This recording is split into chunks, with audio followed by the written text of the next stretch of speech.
Hello everyone, I welcome you all to my kitchen. This is Lola again. Today I'm going to be sharing with you how to make a very easy baked donut recipe. I know, yes, I know a lot of you have been asking me for the longest time to make this recipe.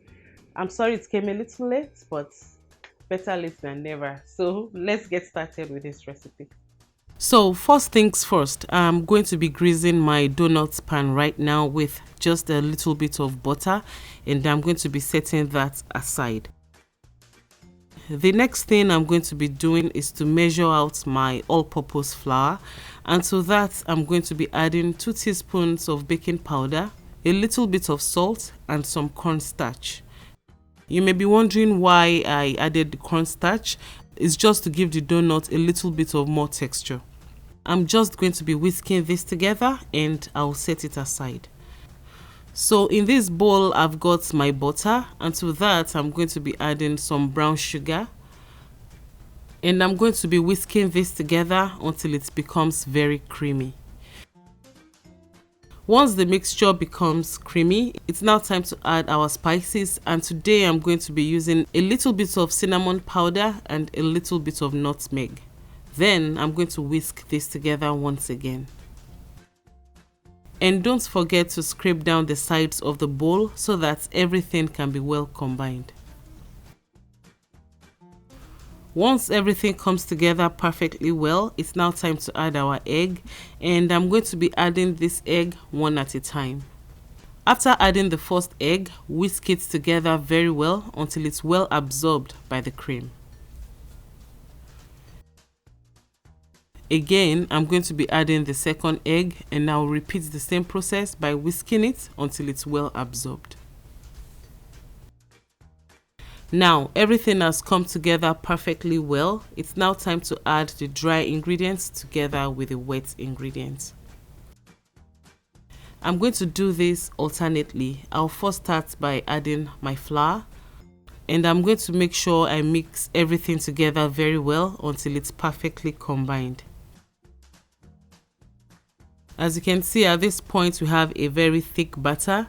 It's now time to add the milk to thin it out a little bit.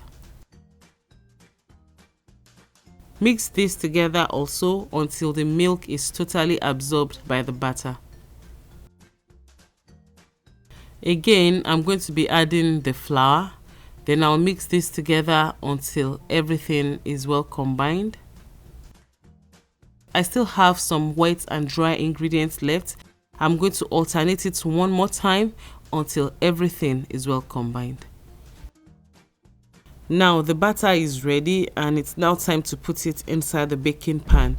To do that, I'll be placing my piping bag inside the cup.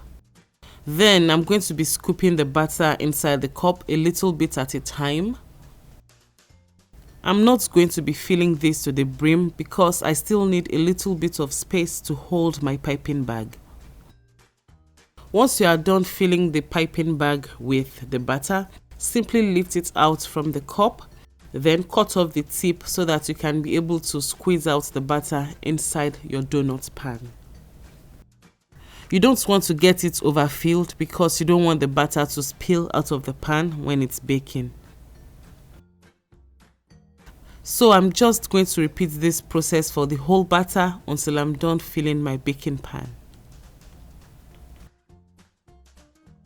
Meanwhile, I've been preheating my oven to 350 degrees Fahrenheit.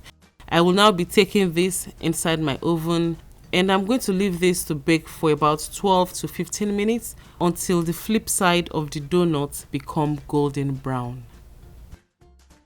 So this has been baking for about 12 minutes now, and as you can see, the surface is not really brown, but the underside is perfectly golden. If you are like me and you like to give a little more detail to this recipe, then you can go a little step further by flipping it to the other side and leaving it to bake again for about 3 to 5 minutes. Now this is done, and I'll just take it out from the oven, and I'll be leaving it on my tabletop to cool down.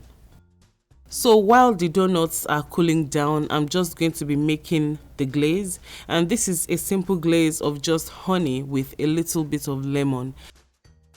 I'm going to be mixing this together Then I'll be brushing it over my donuts. The second way is just to take your donuts and simply dip it inside the honey and lemon mixture. It's a recipe the whole family can have fun putting together, and I tell you, it tastes amazing. Before I go, I like to show you how it looks like on the inside. It's very soft and it tastes absolutely delicious. Okay, now, so that is it again for today. Thank you all for spending your time with me. As usual, I like to hear what you have to say about this recipe in the comment section down below. Thank you all for spending your time with me, and I'll talk to you shortly. Enjoy.